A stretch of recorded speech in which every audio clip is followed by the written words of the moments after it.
Hey guys, this is the Roaming Prepper. I got a road trip I gotta make. It's just a couple of days, so I'm gonna do a really short video. I'm in theory short, a couple of minutes of a few pointers that I've learned when you're doing a road trip. Now, just to qualify it, the road trip will be overland in my personal vehicle, not a company vehicle, not a rental, not going through an airport or heliport or anything like that.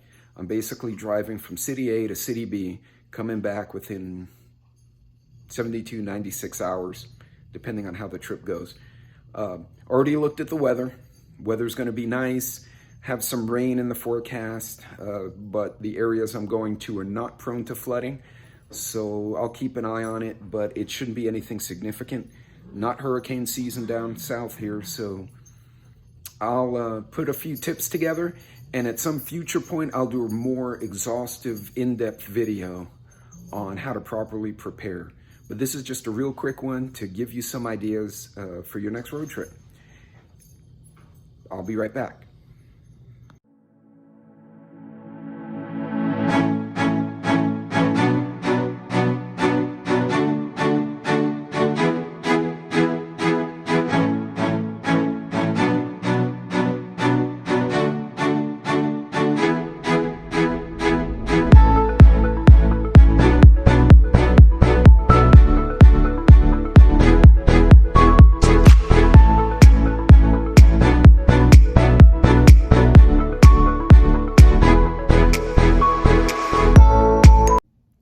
Morning, YouTubers. This is the Roaming Prepper, and lo and behold, I will start roaming again here shortly.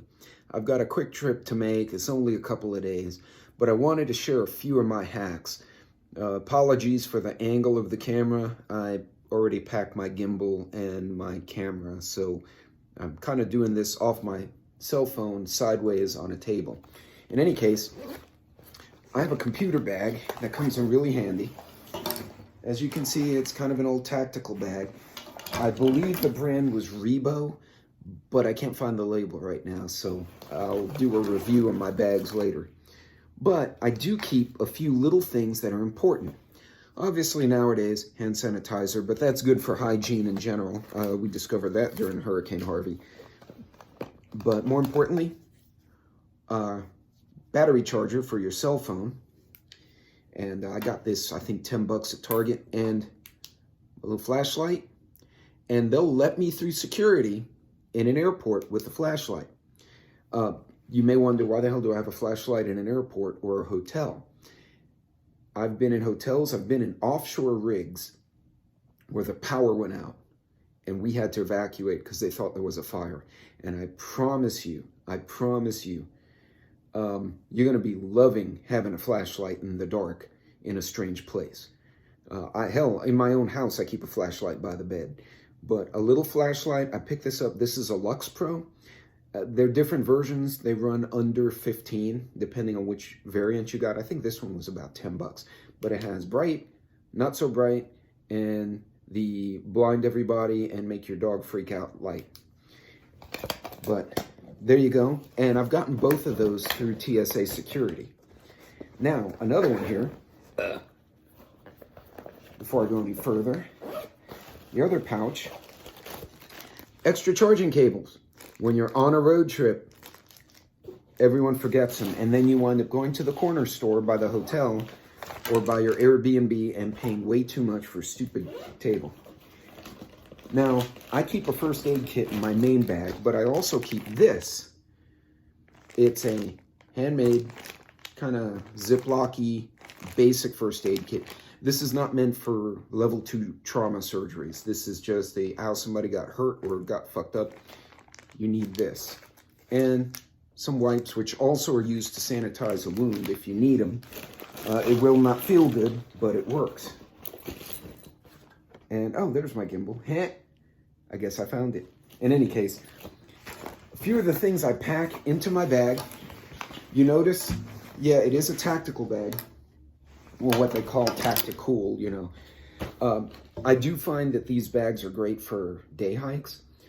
The reason I use this bag, aside from the coolness factor, is that if there is a real emergency, I can pull my company laptop, any other stuff I don't need out, and release all these side straps and pack whatever I do need if I have to go on foot and get ground mobile to get somewhere. Hey guys, just a few other things I have. Always keep an Advil, and actually, normally I keep one in my computer bag, so I'm gonna stuff one in there. Got the other one in my first aid kit. This is my IFAK. It's already packed, so I don't wanna pull it apart again. But it has everything from sanitary gloves, I've got scissors, a small knife, bandages, triangular bandages. I also have some generic meds that I stuck in a baby Ziploc in here.